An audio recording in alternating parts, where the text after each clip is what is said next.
चलिए एक बार सेक्शन 10 बताता हूं दोबारा एक बारी, फिर ये इस टॉपिक पे आता हूं। सेक्शन 10 कहता है all agreements are contract if they are made by free consent of party competent to contract for a lawful constitution with a lawful object and not expressly declared to be clear बात, yes or no? अब मैं आपको lawful object और lawful constitution बताने वाला हूं। there are certain object जो lawful नहीं है, अनलेस मतलब कि अनलॉफुल हो गए ना, नीचे वाले, नीचे कुछ होगा तो अनलॉफुल है, नीचे वाले नहीं होंगे तो लॉफुल है। जैसे फॉरबिडन बाय, जो काम कानून में मना है वो हमेशा अनलॉफुल है। या फिर ये ना अभी नाम पढ़ो, इनकी डिटेल बताऊंगा अभी एग्जांपल, पहले रीड कर लो एक बारी। It is of such nature that it defeats the provision of law, it is fraudulent, involves injury to any person और प्रॉपर्टी। कोर्ट ने इसको बोला है इमोरल, या सबसे इंपॉर्टेंट है, अलग पेन से हाईलाइट कर देता हूं इसको, अपोज टू। अगर आप पीवाईक्यू देखना, इस पे अलग से क्वेश्चन भी आया था, थ्योरी भी आए थे अपोज टू पब्लिक पॉलिसी। देखो मैं ना कोई भी चैप्टर आपको पढ़ा रहा हूं ना, कुछ बातें ना मैंने आपको आपसे खुद करी है, जैसे जो आपने पूछा है ना अभी फ्रॉड का और कर्षण और उसका, आप डिफरेंसेस घर जाके लिखते हो ना, उनको भी पढ़ना है आपने घर जाके। क्योंकि कई बार क्या होता है, एक मान लो दो ए और बी का डिफरेंस आपने पढ़ लिया ना, कई बार ए और बी के डिफरेंस में दोनों क्लियर हो जाते हैं, क्योंकि सारी बातें उसके अंदर निष्कर्ष है ना वो अपने आप में, राइट। चलिए पहली बात जहां पर ऑब्जेक्ट और कंसीडरेशन अनलॉफुल है वो है फॉरबिडन बाय, कोई भी ऐसा काम करना जो कानून में प्रोहिबिटेड है या पनिशेबल है। जैसे ए ने बी के साथ कॉन्ट्रैक्ट किया ना, शादी करवा दो मेरी बेटे की, आपने कहा क्या गलत है, बेटा माइनर है, बेटा क्या है, और बदले में 50 लाख की डोरी भी ले ली इसने, दोनों ही सिचुएशन गलत करके बैठा है, तो ऑब्जेक्ट भी अनलॉफुल है, कंसीडरेशन भी अनलॉफुल। मैंने बोला माइनर कहता ओ, ऐसे बोल रहे हैं, आजकल तो जमाना खराब है, बाप को नहीं बोलना पड़ता, माइनर खुद जाके कराता है, बाप को तो बोलना ना कर भाई ना कर, है ना। चले second, it defeats the provision of, आपने कोई भी काम किया जिससे लॉ के प्रोविजन का उल्लंघन हो गया। देखो कानून बनाता ना जो व्यक्ति, लॉ मेकर या लेजिस्लेटर, उसकी कुछ इंटेंशन होती है। जैसे मोटर व्हीकल एक्ट बना, क्यों बना, रेड लाइट क्रॉस नहीं करनी। अब मैंने पूछा रेड लाइट क्रॉस ना करने की इंटेंशन, उसने कहा क्रॉस की तो फाइन लगेगा, नहीं, इंटेंशन ये थी एक्सीडेंट ना हो, क्या ना हो, तो आपको प्रोविजन नहीं तोड़ने। जैसे एग्जांपल, ए और बी ना क्रेडिट पे गुड्स खरीदते हैं, अब गवर्नमेंट ने ना लिमिटेशन एक्ट बनाया कि 3 साल के बाद केस नहीं होगा, ये बताएं, उन्होंने अपने एग्रीमेंट में लिख दिया हम इस एग्रीमेंट को, इस एक्ट को नहीं मानते। अगर हर व्यक्ति ऐसे करेगा तो गवर्नमेंट का जो लेजिस्लेटर जिसने लिमिटेशन एक्ट बनाया वो खत्म नहीं हो जाएगी बात, फिर तो आप कॉन्ट्रैक्ट एक्ट भी नहीं मानोगे फॉर एग्जांपल, बोले फिर तो आप इनकम टैक्स एक्ट नहीं मानोगे, हम इनकम टैक्स नहीं भरते, जीएसटी नहीं भरते। भाई कानून का उल्लंघन नहीं किया जा सकता, there are certain rules, certain laws which can't be defeated. अगर किसी भी, देखो काम चाहे सही हो, काम चाहे, बट कानून का उल्लंघन है, जैसे आपने गुड्स बेचे, सही गुड्स है, पैसा भी लिया मगर जीएसटी नहीं दिया, जीएसटी चोरी भी तो गैर कानूनी है, you are defeating the provision of GST law, that's why it is unlawful object, unlawful. अभी नहीं कहते हमारे गुड्स तो ओके थे, काहे ओके थे, बिना टैक्स के गुड्स को बेचना भी गलत है, गलत है, क्लियर है बात।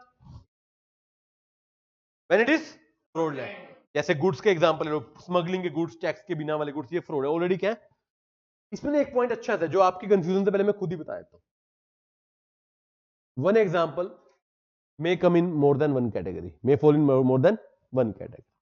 जैसे स्मगलिंग के गुड्स देख लो, ये फ्रॉडलेंट है, प्रोविजन को डिफॉल्ट करता है, और फॉरबिडन वाले लॉ भी है, लॉ में भी लिखे नहीं बेच सकते स्मगलिंग वाले गुड्स। या फिर ये ना आपने कहा defeat the provision of law, उसका शॉर्टकट है, उसका क्या है, ये short term, defeat any rule for being timing force, कुछ समय के लिए रूल बनाया गया है। देखो लॉ तो परमानेंट होता है, रूल क्या होता है, टेम्परेरी। जैसे ओड इवन लगता है, जैसे कोविड में लॉकडाउन लगा, नोटबंदी, डीमोनेटाइजेशन की, ये क्या थे, टेम्परेरी थे, क्या थे, तो पूरा लॉ तोड़ा तो लॉ में चल जाएगा, टेम्परेरी वाला रूल में आ जाएगा। It involves injury to any other person, देखो it can be physical injury, but मैं हमेशा यहां पे ना दूसरी इंजरी तो रेपुटेशन वाली, किसी की किताबों की पायरेटेड कॉपी, उसके कॉपीराइट का उल्लंघन, मूवीज की पायरेटेड कॉपीज, है ना, करते ना बच्चे टेलीग्राम पे डाउनलोड, पुष्पा, है ना, आती शर्म, मैं सर्च करता हूं, बस देखता हूं आई या नहीं आई, देखता नहीं उसको, बट मैं देखता हूं, मतलब कि देख लेता हूं, अच्छा इस बार भी आ गई है पायरेटेड, है ना, गलत बात है। तू आगे फैलाता भी ऐसी मूवी को, पीछे से इशारा कर रहा हो,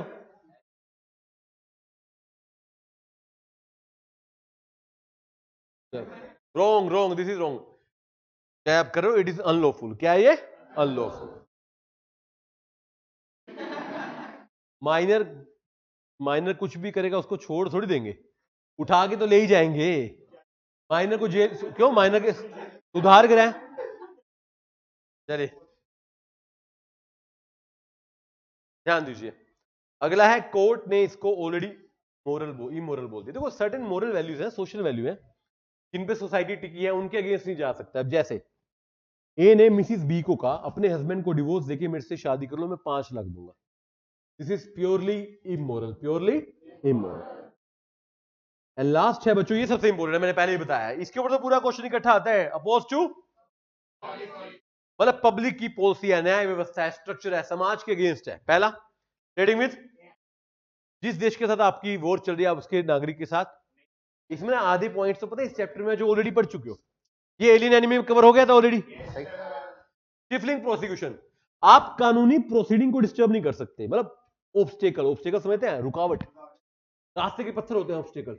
आप ना कानूनी कार्रवाई में ऑब्स्टेकल डालो, जैसे आप ना ब्राइब दे रहे हो बंदे को, देखो एक होती है out of court settlement, legal वाली, एक होती है रिश्वत, केस वापस ले ले, ये ले ले, वो पैसे पैसे दे रहे हो, धमका रहे हो, गलत है, ये क्या है? गलत है। Trafficking of public office and title, सरकारी नौकरियां बेचना, ये एग्जांपल भी हम ऑलरेडी ले चुके हैं, पहले कहां पर लिया था हमने? फर्स्ट चैप्टर में लिया था। आपने रिश्वत लेके सरकारी नौकरी बेची, ये भी गलत है। टाइटल बेचे, नो अवार्ड्स, पद्म भूषण, पद्म विभूषण, पद्मश्री, भारत रत्न, ये ऐसी चीजें अलाउड नहीं है। मेंटेनेंस एंड चैम्पर्टी, मेंटेनेंस क्या होता है बेटे?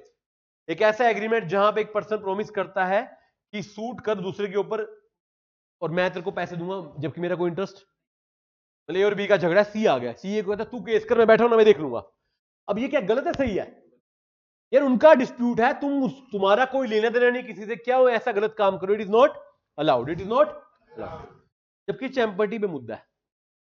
चैम्पर्टी का मीनिंग बताया तो पहले, चैम्पर्टी होता है जहां पे एक पर्सन ना अग्री करता है दूसरे को लिटिगेशन के लिए बदले में कुछ लेकर, जैसे वकील अपने क्लाइंट की हेल्प कर रहा है कि इंश्योरेंस, मान लो इंश्योरेंस क्लेम नहीं मिला तो एक्ट में केस डाल देगा, जितना पैसा मिलेगा 1/10 में आपसे लूंगा। क्या ये गलत है सही है?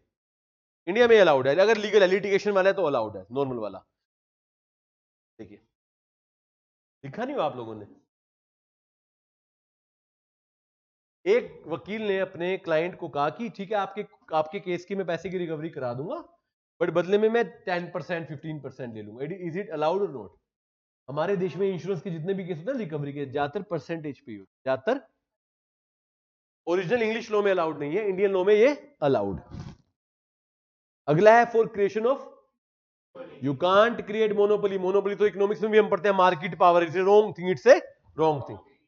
मैरिज ब्रोकरेज कॉन्ट्रैक्ट, ब्रोकर जो ना जबरदस्ती शादी करवाने के लिए किसी को ब्रोकर देना। And don't get confuse with marriage bureaus, marriage bureaus वाले लड़का लड़की को दिखाते हैं, वो अलाउड है, ब्रोकरेज अलाउड नहीं है। Interfering with the court of justice, न्याय व्यवस्था वही सेम स्टिफलिंग से थोड़ा सा अलग है। लाइक कि आपने विटनेस कोई गायब करवा दी, कहते ना विटनेस आए नहीं गवाही देने, बंदा उड़ा लिया आपने, हॉस्टाइल हो गया, वो मिल रहा, आपको फोन नहीं उठा रहा, गायब हो गया, पता नहीं गायब हो गया या गायब किया गया है, वी नेवर नो। अगला है इंटरेस्ट अगेंस्ट, आप अपनी ड्यूटी के अगेंस्ट फायदा नहीं उठा सकते। एजेंट काम किसका कर रहा है? पैसे अपने खाते में डलवा लिए, अपने नाम पे चेक ले लिया, क्या ये गलत है सही है? गलत है, गलत है। And the last, consideration unlawful in part. देखो कुछ हिस्सा गलत है, मेरे ने एक ट्रक में माल आ रहा है, आधे पे टैक्स है आधे पे टैक्स, और मैं उसको अलग नहीं कर पा रहा, एक ही कॉन्ट्रैक्ट है, सेपरेबल नहीं है, तो पूरे का पूरा क्या है? वॉइड। अगर सेपरेबल होता तो फिर जो सही वाला है वो वैलिड होता, दूसरे वाला वॉइड होता। बट मैं बोल रहा हूं it is not separable, it is not, तो सेपरेबल नहीं है तो पूरे का पूरा, बस देखो क्या कह रहा हूं मैं, पूरे कॉन्ट्रैक्ट में 10% भी अनलॉफुल है और अलग नहीं उससे तो पूरा ही अनलॉफुल है। 2 टाइम्स, एक वन टाइम पेनल्टी, अभी 3 टाइम्स हो गया काइंड ऑफ। क्लियर है बात? एक बार सेक्शन 10 बता दो दोबारा से।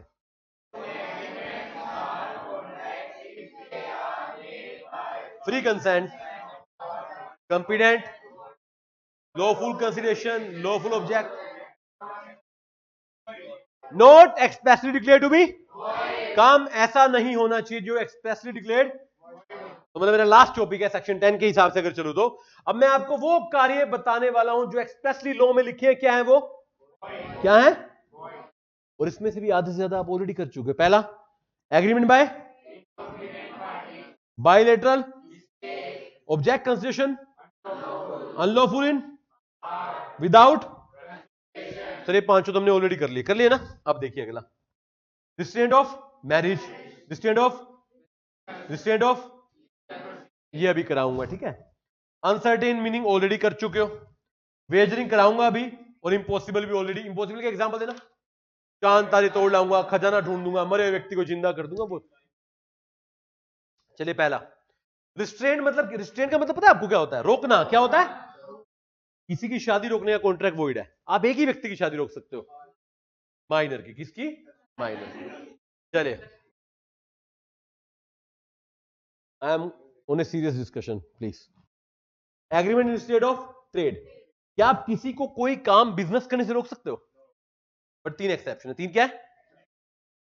Seller of goodwill and buyer of goodwill, जिसने गुडविल बेची है, खरीदने वाला उसको बोल सकता है भाई ये इस नाम से तू काम नहीं करेगा। एम्प्लॉयमेंट एग्रीमेंट, अगर आप किसी के पास नौकरी करते हो, आप सेम काम करते हो, तो आपको रोका। और आप डॉक्टर के पास नौकरी करते हो, शाम को आप अपने क्लिनिक पे बैठते हो, तो सारे पेशेंट शाम को ही बुला लेते हैं। This is wrong, this is. But मैं ये नहीं कह रहा कि रोका जाएगा, रोका जा सकता, कई बार अलाउड भी होता है।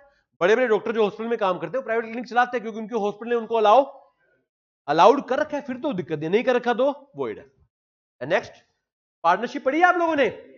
हमने पार्टनरशिप में भी कहा था, पार्टनर कंपीटिंग कॉन्ट्रैक्ट काम कर सकता है, अगर बाकी अलाउ करे। ना अलाउ करे तो रोका जा सकता है। In the state of legal proceeding, आप देखो, आप किसी को अपने ऊपर केस करने से रोक सकते हो। एक एक्सेप्शन है इसकी, arbitration. Out of court settlement तो कर सकते हो। आपने क्या, कोर्ट में क्या जाएगा, बाहर ही कर लेते हैं। देखो उधर पंचायत नहीं बिठाते लोग, पंचायत। आर्बिट्रेशन लीगल पंचायत है, लीगली एक बंदा आता है, इंडिपेंडेंट बंदा जो फैसला करता है, तो बाहर सेटल कर लो, कोर्ट में जाने की जरूरत नहीं है, ये अलाउड है। बट आपने धमकी दे दी, जाके दिखा तू केस कर, तू केस कर, तेरी हड्डियां तोड़ूंगा, तेरे को एक और केस करना पड़ेगा मेरे ऊपर। वो भी कह रहा ठीक है, दो कर दूंगा। ऐसा नहीं होता, ऐसा नहीं होता। अनसर्टेन का ऑलरेडी मेरा फेवरेट एग्जांपल है, ऑयल वाला, राइट। एंड चैप्टर का लास्ट पार्ट है, बस अच्छा पार्ट है। वेजरिंग ना अकेले भी इंपॉर्टेंट है, पूछो कैसे। वेजरिंग में ना कई बार ना वेजरिंग वर्सेस कंटीजेंट या वेजरिंग वर्सेस इंश्योरेंस, इसका डिफरेंस आता है। याद है आप लोगों को? हाँ, हर चीज में याद बोल देते हैं, फिर बाद में कहते हैं याद नहीं है। झूठ भी बोलते हो तुम लोग। याद है, कह रहे हम साइलेंट रहेंगे तब भी सर साइलेंस को स्पीच मान लेंगे, इसलिए हम बोल ही देते हैं, झूठ ही बोल देते हैं। हाँ, अच्छा तुम्हें लग रहा है तुम्हें याद है? ये फ्रॉड है, तुम्हें पता है तुम्हें याद नहीं है। कहता हम तो मिस रिप्रेजेंट कर रहे हैं, झूठ बोला साथ में।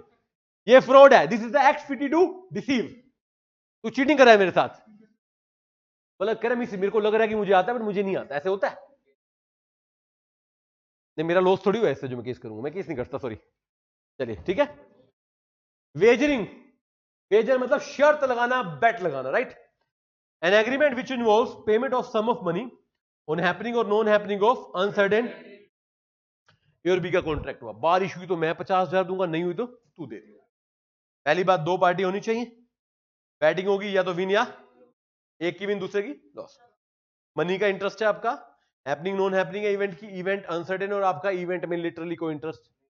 आपको 5,000 चाहिए, आपको बारिश नहीं चाहिए, आपको क्या चाहिए? 5,000। This is wagering, this is wagering. और वेजरिंग क्या है? वॉइड है। क्या है? और खाली वॉइड नहीं है, एक्सप्रेसली डिक्लेयर्ड वॉइड है। तो में लिखा गया वेजरिंग क्या है? अब there are certain transaction, example है वेजरिंग के, पहला लॉटरी टिकट्स, वॉइड है। Crossword puzzles and game, void है। स्पेकुलेटिंग ट्रांजैक्शन क्या है? इंडिया में एक ही स्पेकुलेटिव ट्रांजैक्शन अलाउड है, स्टॉक एक्सचेंज। और हॉर्स रेस, जहां 500 से नीचे का स्टॉक है, वो भी क्या है? वॉइड। ठीक, वैल्यू, वैल्यू शर्त की वैल्यू से नीचे है तो सरकार करती है ना अलाउड, लीगल अलाउड है, वो परमिशन लेके। इंडिया में हर शहर में थोड़ी वो होती है वेजरिंग। हाँ, क्योंकि यार वो एक ऑर्गेनाइज तरीके से होती है। हमारे देश में जहां पर हॉर्स रेस होती है, बेटा अगर क्वेश्चन पूछ के आपस में चर्चा करनी है तो फिर मेरे से पूछने का लॉजिक नहीं है ना। एक बच्चा क्वेश्चन पूछता है, 4 बच्चे अपने आप ही जवाब देना शुरू कर देते हैं। वो प्रॉपर सिस्टम से ऑर्गेनाइज होती है। 1,000 रुपए छोड़ो, करोड़ों रुपए लगते हैं वहां पर। और इंडिया में बड़े लिमिटेड, महाराष्ट्र साइड और गोवा साइड ही होती है, हर जगह नहीं होती। हाँ, टैक्स 30% इनकम टैक्स है विनिंग फ्रॉम हॉर्स रेस पे। सरकार तो करे करो, तुम 1 करोड़ जीतो, 30 मारे, तुमने एफर्ट किए, 1 करोड़ जीते हैं हमने बिना एफर्ट के। तुमने घोड़ा दौड़ाया, हमने दिमाग दौड़ाया। नहीं वो जीएसटी वाले, इनकम टैक्स ज्यादा अच्छा है, स्टेट 30%। चलिए लास्ट टॉपिक है, देयर आर सर्टेन ट्रांजैक्शन जो लगती है वेजरिंग, लगती है। जैसे कि बच्चा लगता है ना, बच्चा ऐसे सीरियस बैठा लग रहा है, पढ़ रहा है बट वो पढ़ नहीं रहा, वो सो रहा है, देख रहा है आपको, हमें लग रहा है देखे जा रहा है, ऐसे वो बस सो रहा है, आंखें खुली है, बाकी वो सो रहा है। तो ये वो है पहला, chit fund. Chit fund allowed है अगर लीगल है।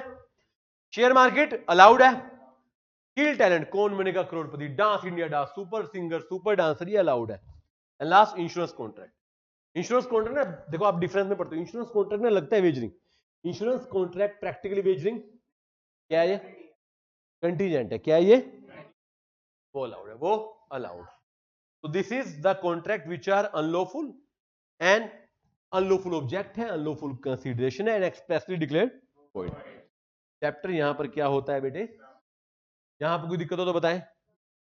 चलिए फिर, जय श्री राम, जय माता दी।